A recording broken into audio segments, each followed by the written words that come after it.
గూఢచారి వ్యవస్థ ఎందుకు పనిచేస్తుంది? పోలీస్ నిఘా వ్యవస్థ ఎందుకు పనిచేస్తుంది?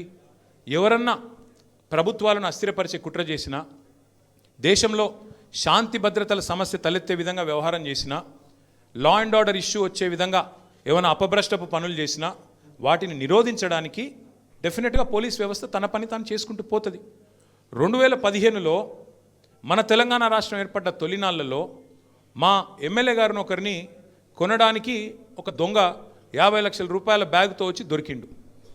దొరికిన తర్వాత ఆ దొంగ మీద ఏమైనా నిఘా పెట్టిండ్రేమో పోలీసులు. మాకేం తెలుసు?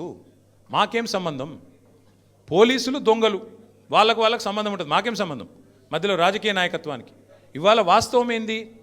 2015లో ఏ దొంగనైతే దొరికిండో 50 లక్షల రూపాయలతో అడ్డంగా రాష్ట్రం మొత్తం చూస్తుండగా ఆ దొంగ ముఖ్యమంత్రి అయి కూర్చున్నాడు.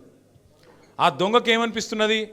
మిగతా వాళ్ళు కూడా నా లెక్కనే రాజకీయ నాయకులందరూ దొంగ పనులు చేస్తారు, మిగతా వాళ్ళు కూడా నాలాగనే బురద అంటియాలి, వాళ్ళను బదనాం చేయాలి. అందుకే ఏం చేస్తున్నాడు? విచారణ పేరిట ఆదేశాలు జారీ చేస్తూ ఉన్నాడు.